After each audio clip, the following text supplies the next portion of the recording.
예, 오늘은 한 3년 만에 마스크를 벗는 것 같아요. 저는 개인적으로. 그래서 죄송하게 또 저만 벗고 이렇게 소리에 문제가 있다고 그래서 우선은 벗고 하려고 합니다. 양해를 구하면서 이제 같이 말씀을 나누고자 하는데요. 오늘 레위기 10장을 여러분 읽으시면서 어떤 느낌이 드십니까? 저는 개인적으로 너무 당황스럽고요. 처음에 읽었을 때는. 그리고 개인적으로는 누군가한테 맞은 기분이에요. 이렇게 누가 저를 이렇게 폭행한 듯한 느낌이에요. 이 당황스러움을 표현하자면 이런 거예요. 너무 화창한 5월입니다.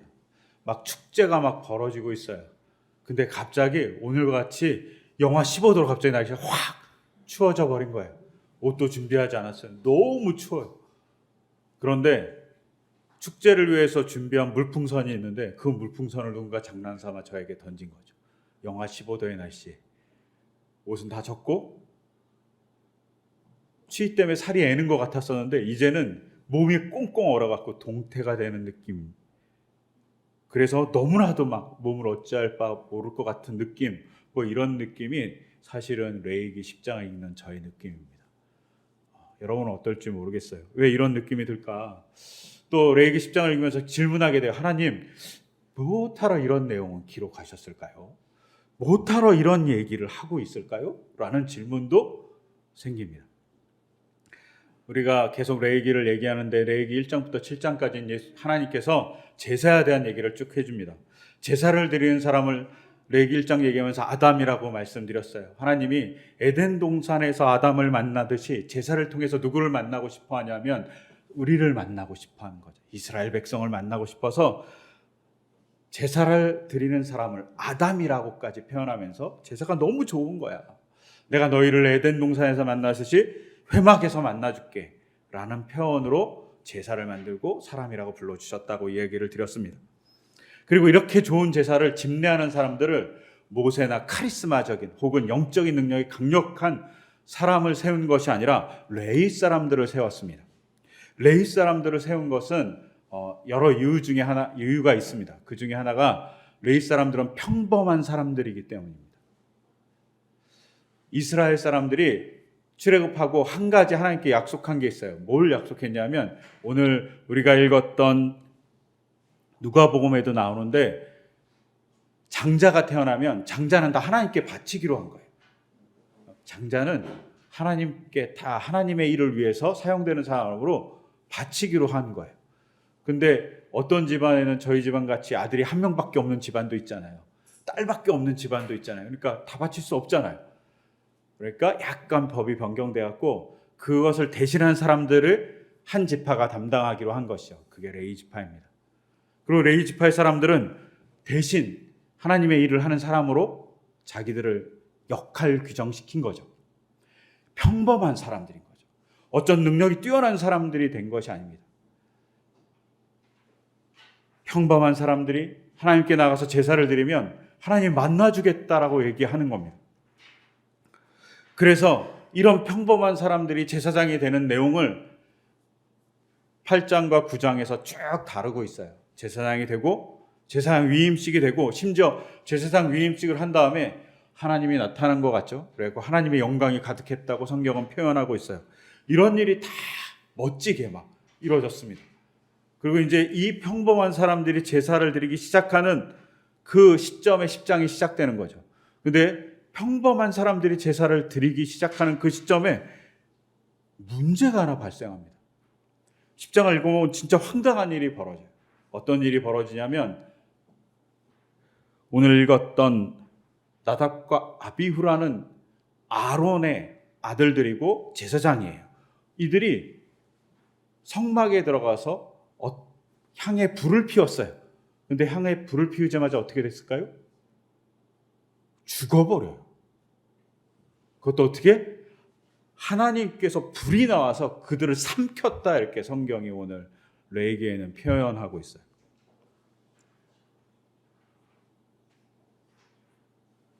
별 이상한 짓을 하지 않았잖아요? 궁금하잖아요. 하나님이 왜 이렇게 하셨을까? 왜 이것은 기록되어 있을까? 막 고민이 되죠. 이 사건이 더욱더 고민되는 건 이들이 사용한 다른 불이 번제물을 태우거나 소재물을 태우거나 화목제물을 태우는 제단의 중요한 불이 아니라 향로를 태우는 불이에요. 향을 피우는 거. 가끔 우리 절에 가면 볼 수 있잖아요. 향 피우는 거. 그런 향을 피우는 불을 다른 불을 썼다는 겁니다. 제단의 불도 아닌데. 근데 그 불을 다른 불로 쓰자마자 갑자기 막 성막에서 불이 나갖고 이 사람들이 다 죽어버린 거예요. 하나님 너무 잔인하지 않나요? 저 너무 잔인한 것 같아요. 근데 이 잔인함과 어이없음이 모세의 말을 통해서 더 강하게 다가와요. 오늘 우리가 읽었던 본문 3절을 보면 모세가 이렇게 얘기합니다. 제가 읽어드리면 이렇습니다. 모세가 아론에게 말하였다. 주님께서 내게 가까이 하는 이들에게 나의 거룩함을 보이겠고 모든 백성에게 나의 위엄을 나타내라 하신 말씀은 바로 이것을 두고 하신 말씀입니다. 라고 얘기합니다. 아론의 아들들이 죽었습니다.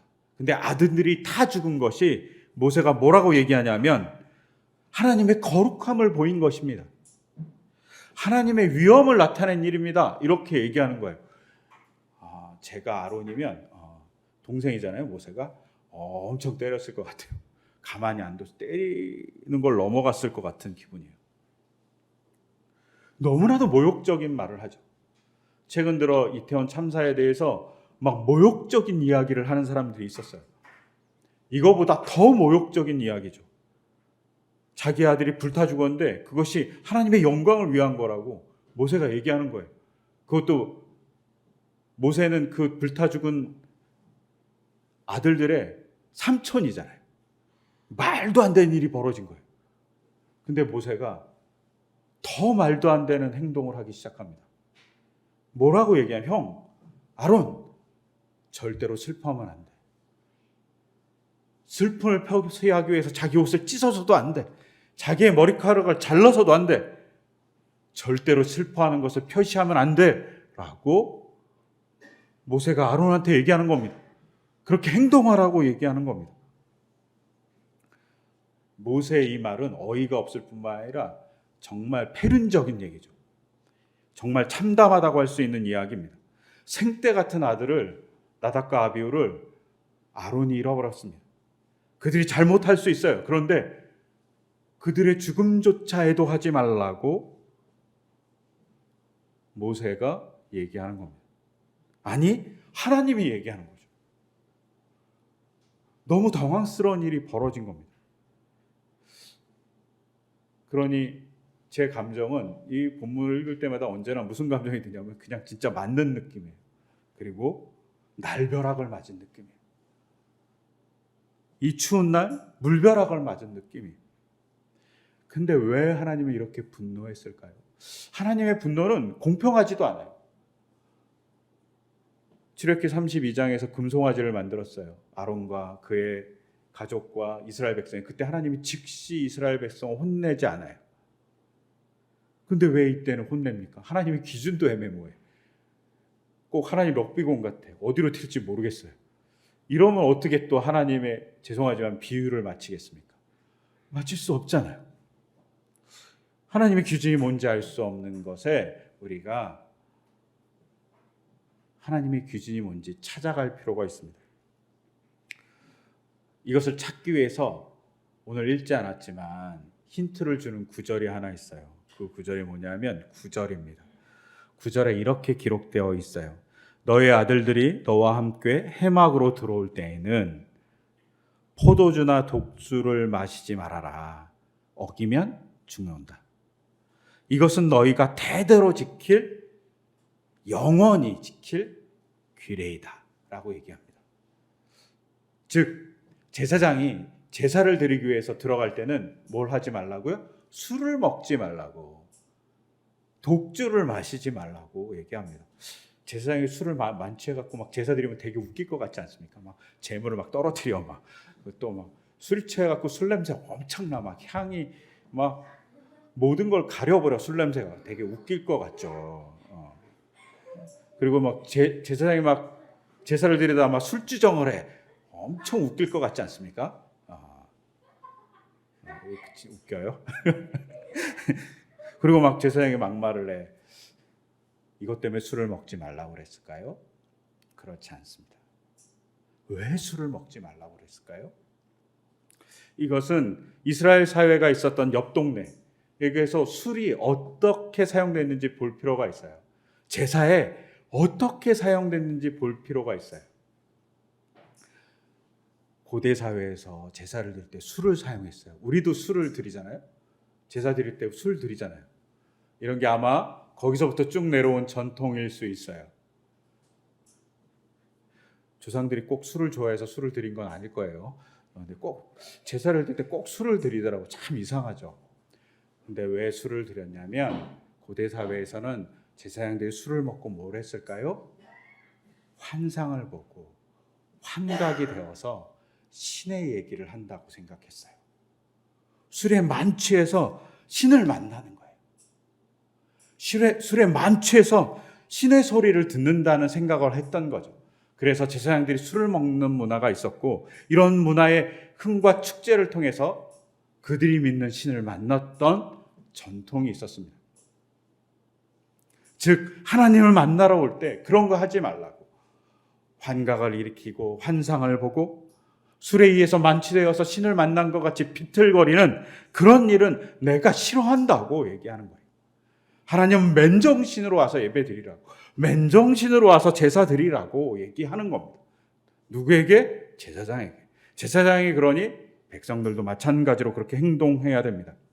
고대 사회에서는 여러분들이 즐겨 마시는, 그리고 저는 오늘도 좀 전에도 마셨던 것으로 환각을 일으켰습니다. 뭘까요? 커피입니다. 고대사에서 커피를 많이 마시면 잠을 안 자잖아요. 독경을 해야 되잖아요. 읽어야 되잖아요. 기도를 해야 되잖아요. 기도하는데 막 졸아. 그럼 어떻게 되겠어요? 커피를 막 마시는 거죠. 그리고 정신이 깨어서서 열심히 기도를 해요. 그러다 진짜 많이 커피를 마시면 환각이 되고 기도가 환상이 돼버리는 순간들이 고대 사회에 있었다라는 얘기가 있어요. 그리고 최근 연구 보고서에 의하면 진짜 커피를 엄청 마시면 환각이 일어날 수도 있다라는 얘기가 있죠. 이것만 있을까요? 고대 사회에 또 환각을 일으키는 또 다른 것이 있습니다. 바로 춤입니다. 여러분 나중에 여기 있는 분 중에 가보셨던 분도 있고 안 가신 분도 있겠지만 터키에 가면 남자들이 정말 아름다운 춤을 춰요. 남자들이 뺑글뺑글 개장 제자리에서 계속 도는 거예요. 빨간 모자를 쓰고 하얀 원피스, 여자가 입는 원피스를 입고 제자리에서 계속 뺑글뺑글 돌아요. 이걸 세마라고 그래요. 세마라는 춤을 추고, 이것이 막 추다 보면 어떻게 되겠습니까? 무아지경이 되고, 무아지경이 되면 환각을 보게 되고, 환각 속에서 신의 음성을 듣는다고 생각했습니다. 요새는 관광상품으로 보지만 고대사에서 그것은 바로 하나님과 만나, 아니 그들이 믿는 신과 만나는 수단이었던 거죠. 하나님이 제사에서 이런 걸 하지 말라고 얘기하는 겁니다. 춤이나 커피, 술 같은 것을 통해서 무아지경이 되고 환각을 보고 탈원 상태가 돼서 신을 만나는 접신의 행위를 하는 것을 하지 말라는 거죠. 우리나라에도 있어요. 뭐죠? 무당들이 마구 춤추잖아요. 무당들이 막 정신없이 추다가 갑자기 접신돼서 막 얘기를 하잖아요. 근데 그런 거 하지 말라고. 온전한 정신으로 너의 마음을 들여서 주님께서 주신 이성을 가지고, 주님께서 주신 감각을 가지고 제사에 그냥 온전히 나오라고 얘기하는 겁니다. 여기서 중요합니다. 다른 불, 나답과 아비후가 다른 불을 썼다는 말은 이방 사람들이 사용하는 불을 사용했다는 말일 수도 있고, 불법적인 불이라는 말도 될 수 있어요. 이 다른 불이 히브리어로는 자라인데, 자라라는 이 말이 합법적이지 않다, 불법, 이방적이다라는 뜻을 갖고 있어요. 즉 나답과 아비후는 그런 환각을 일으킬 수 있는 불을 이용한 거죠. 불이라는 건 뭘 하려고? 향을 피우기 위해서. 고대 사회에서 향은 또 하나의 환각을 일으키거나 혹은 환상을 보게 하는 수단이었기 때문입니다. 나답과 아비후가 자기의 제사를 잘 드리고 싶은 거죠. 그래서 어떻게 합니까? 환각을 일으킬 수 있는 불을 갖고 환각을 일으킬 수 있는 향을 가지고 온 것이라고 볼 수 있습니다. 하나님의 임재를, 하나님과 만나는 수단을 제사장이 자기 마음대로 사용한 거예요. 이러면 안 된다고 얘기하는 겁니다. 온전한 정신을 가지고 온전한 마음을 가지고 깨어있는 마음으로 하나님께 예배하라고 얘기하는 겁니다. 이걸 현대로 돌려놓잖아요. 그러면 한동안 한 10여 년 전에 되게 유행하던 게 있었어요. 그리고 뭐 그분을 불러갖고, 제가 그분을 비난하는 건 아니지만 불러갖고 막 연습하기도 했죠. 방언이에요. 막 이상한 소리 하면서 기도하는 거 있잖아요. 분명 그 방언이 하나님과의 대화하는 언어일 수 있습니다. 그런데 그것이 전적으로 하나님을 만나는 장치라고 얘기하면 문제가 됩니다. 그것을 연습해서 얻으라고 얘기하면 조금 전에 얘기한 나답과 아비후의 잘못을 하는 겁니다. 그것이 신앙의 증거가 아닙니다. 하나님은 온전히 깨어있는 정신과 온전히 깨어있는 감정을 가지고 오라고 얘기했지 환상적인 수단을 원하지 않는다라고 얘기합니다. 하나님이 환상적인 수단을 가지고 만난 사람들이 있어요. 그 사람들은 예언자예요. 예언자, 나비라는 뜻은 환상으로 하나님을 만나다는 뜻을 갖고 있어요. 하나님이 환상으로 사람을 만날 수 있어요. 그런데 언제 때 그것을 별로 원하지 않으시냐면 예배 때 원하지 않으십니다. 예배 때 온전한 정신을 가지고 오라고 얘기하는 겁니다. 현대사회에서 이것을 자꾸 하려고 하는 것이 또 있죠. 뭐요? 찬양입니다. 찬양이 하나님을 높여드리고 우리의 감정을 온전히 바치는 수단이면 아름답습니다. 그런데 그것을 자꾸 돌려서 뭘 하려고? 찬양으로 하나님을 보여주려고 하면 나답과 아비후가 가져온 향불과 혹은 다른 불과 다르지 않습니다. 그것을 우리가 경계해야 합니다. 우리 스스로도 경계해야 됩니다. 가장 크게 경계할 사람은 목사죠. 목사가 설교를 통해서 하나님을 막 보여주려고 그래요. 그건 오만함이고 잘못입니다. 목사는 하나님의 얘기를 그냥 전달하는 사람이에요. 근데 그것을 잘하려고 포장하고 자기 것 아닌 거, 자기 것이 아닌데 남의 것을 가지고 막 얘기하고 약간은 이상한 얘기를 하고 뭐 이러면 곤란한 거죠. 제가 한 2달 전쯤에 모임이 있어서 어느 곳에 가서 이렇게 설교를 듣게 됐어요. 제가 최근 들어서 남의 설교를 듣는 일이 거의 없는데 남의 설교를 듣게 된 거예요. 감사하게. 근데 이분이 막 하다가 갑자기 예화를 든 거예요. 무슨 예화를 들었냐면 자기가 다큐멘터리를 보는 거 좋아하고 동물의 왕국 같은 걸 너무 좋아한다는 거예요. 동물의 왕국을 봤는데 호랑이 사냥을 하는데 호랑이 사냥하는데 사냥개들이 막 쫓아가더라고요. 그걸 보면서 야, 호랑이도 사냥개를 무서워하는데 사냥개가 호랑이가 막 궁지에 몰리니까 사냥개를 막 위협하고 때린 거죠. 근데 사냥개가 다쳤음에도 불구하고 물러서지 않는다는 거예요. 그러면서 갑자기 이분이 저한테 앉아있는 회중한테 왜 그랬냐고 이렇게 얘기하는 거예요. 그러자 답을 못하니까 이분이 이렇게 얘기했습니다. 사냥개의 뒤에 주인인 사냥꾼이 있기 때문이라고. 우리도 삶에서 이렇게 위급할 때 항상 우리의 뒤에 계신 하나님을 생각하면서 믿고 살아야 된다고 이렇게 설교를 다 하시죠. 근데 그 설교를 듣자마자 너무 마음이 어려운 거예요. 그 예화를 듣자마자 이 예화 옛날 버전이거든요. 옛날 버전이고 누군가 했던 말이고 근데 자기가 한 말 같이 막 얘기하니까 저 되게 어렵더라고. 이러지 말라고. 목사가 만약에 설교를 하면 이러지 말라고. 남의 얘기라고. 얘기하면서 해주면 되잖아요. 근데 왜 꼭 자기가 얘기한 것 같이 자기가 경험한 것 같이 얘기해. 그거는 잘못하면 나답과 아비후의 범죄를 하는 겁니다. 남의 좋은 얘기 할 수 있어요. 저도 남의 좋은 얘기 하거든요. 남의 이야기를 인용하면 되잖아요. 근데 왜 자기 것 같이 얘기합니까? 이건 범죄입니다. 어떤 범죄냐면 하나님의 예배를 거룩함을 손상시키는 범죄입니다. 하나님은 온전히 드리는 예배를 원하시는 거죠. 자기 고백을 담아서 온전한 정신으로 드리는 예배를 원하십니다. 그 예를 보여주는 게 오늘 읽었던 누가복음 2장에 나온 마리아의 예배입니다. 마리아가 정결례를 하기 위해서 어떻게 합니까? 비둘기 2마리를 잡아서 가져갑니다.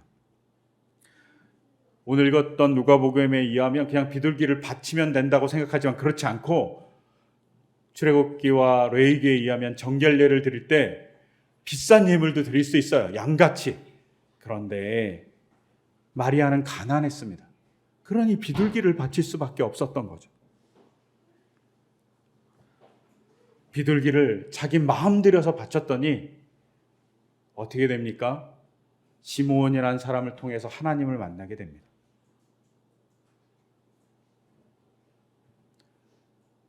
감정을 다 드리고 자기 정성을 드리고 자기가 할 수 있는 최선의 예물을 드렸을 때 하나님은 마리아를 만나준 거죠.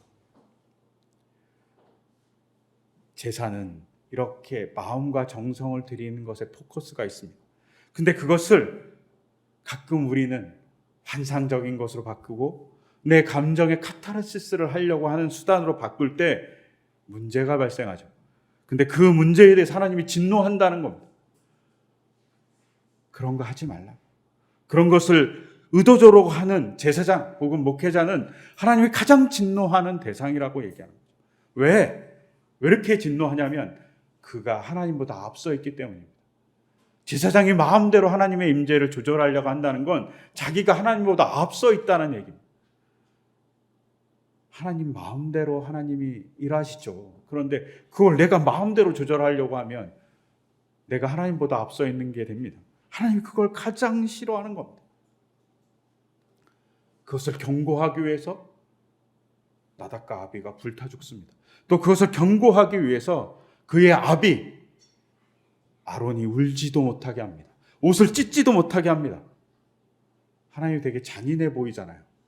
근데 하나님이 여기서 그렇게 잔인한 모습을 넘어서 아론과 그의 가족들을 위로하는 모습으로 나타나십니다. 그게 뭡니까? 오늘 읽었던 6절입니다. 6절에 누가 애도한다고 되어 있냐면 당신들의 동족 곧 온 이스라엘 집안만이 주님의 진노로 타 죽은 이들을 생각하며 애도할 것입니다 라고 얘기합니다. 이렇게 읽어보면 별 사람이 아닌가 보다 이렇게 생각하잖아요.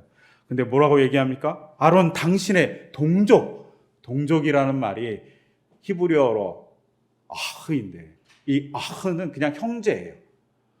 동생을 부르든 형을 부르든 브라더라고 얘기하는 영어의 말이 아흐입니다. 근데 이 아흐라고 얘기합니다. 동족이 아흐에 너희 동족 누가? 온 이스라엘. 한 사람이 슬퍼하는 것이 아니라 온 이스라엘이 슬퍼한다고 얘기합니다.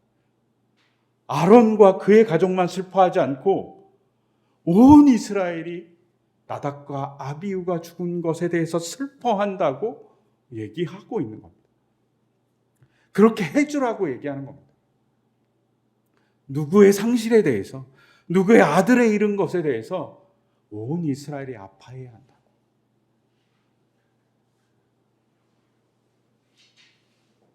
아론이 아픔에 힘들어서 옷을 찢고 애도 할 수 없는 상황에서 온 이스라엘에 애도해 주는 것은 자기의 애도를 대신해 주는 거죠. 자기의 마음을 한 사람이 아니라 온 이스라엘에 해준 것은 그에게 위로이기도 합니다. 그리고 그 위로 속에 누가 애도하고 있다고요? 온 이스라엘과 더불어서 하나님이 울고 있다는 사실을 보여줍니다. 하나님은 공의로워요. 벌할 수밖에 없는 상황이 존재합니다. 하지만 그 벌한 것에 대해서 하나님이 슬퍼한다고요. 우리가 부모가 돼서 잘 알잖아요. 아이를 혼내면 누가 더 슬프냐면 부모가 더 슬픕니다. 하나님이 더 슬프고 더 애달프고 더 아픈 것이죠. 그것을 표현해 주고 있습니다. 이 벌이 취소되지 않는 것, 그것을 잘 보여주는 사건이 뭡니까? 바로 십자가입니다. 성삼위일체 하나님이 인간이 감당할 수 없는 벌을 자기가 감당하신 거죠. 성삼위일체 하나님이 자신에게 벌을 내리시고 자신을 십자가에 달고 그것을 보고 슬퍼하시는 거죠. 그리고 그것을 보고 인간이 깨닫기 바라는 거죠. 인간이 같이 애도하기를 바라시는 거죠. 이렇게 애도하는 그 십자가를 보면서 뭘 하기 원합니까? 하나님을 또 만나기를 원합니다. 우리는 십자가라는 것을 통해서 하나님을 만나는 놀라운 역사를 경험했기 때문입니다. 여러분, 나답과 아비후의 죽음은 정말 납득하기 어려운 죽음입니다. 그런데 그 속에 공의로운 하나님, 그리고 그 공의를 행할 수밖에 없어서 애도하는 하나님이 계심을 보셨으면 합니다. 그리고 그 양상이 동일하게 나타났던 것이 십자가의 사건인 것을 보셨으면 합니다. 그리고 그 공의를 행한 이유 중에 하나는 바로 인간이 하나님을 자기 마음대로 움직이려고 했다는 것. 제사장이 자기 마음대로 하나님을 보게 하려고 거짓을 행하려고 할 때 하나님이 그 공의의 심판을 내렸다는 것을 잊지 말아야 합니다. 그때 우리가 온전히 드리는 예배, 온전히 드리는 제사를 통해 하나님을 만나게 될 거라고 믿습니다. 그건 우리가 되기를 원하고 우리 공동체 예배가 되기를 원하고 하나님의 사랑이 우리에게 있기를 원합니다. 그래서 우리의 시선이 언제나 하나님을 향하고 하나님의 뜻을 향해서 나가기를 소망합니다. 그렇게 될 수 있도록 이 시간 제가 잠시 기도하겠습니다. 하나님 아버지, 저희가 나답과 아비후의 그 사건을 보며 황망해합니다. 그들의 죽음이 하나님의 분노가 얼마나 컸는지를 보여줍니다. 그 분노는 바로 하나님의 임재를, 하나님의 뜻을 자기 마음대로 조절하려고 했던 제사장들의 모습 때문이었습니다. 꼭 이것이 금송아지를 만든 사건과 같았습니다. 주님, 우리가 그러지 않은지 바라봅니다. 우리도 가끔은 그럴 때가 있습니다. 교회도 가끔은 그럴 때가 있습니다. 주님, 우리가 그러지 않도록 인도해 주시고 우리가 온정성과 올바른 정신으로 하나님께 나갈 때 하나님 만나 주시고 마리아를 만나 주셨듯이 주님의 음성을 들려 주시옵소서. 그를 통해 주님의 만나는 기쁨을 예배 속에서 우리가 회복할 수 있도록 인도하여 주시옵소서. 이 모든 것 주 예수 그리스도의 이름으로 기도드립니다. 아멘.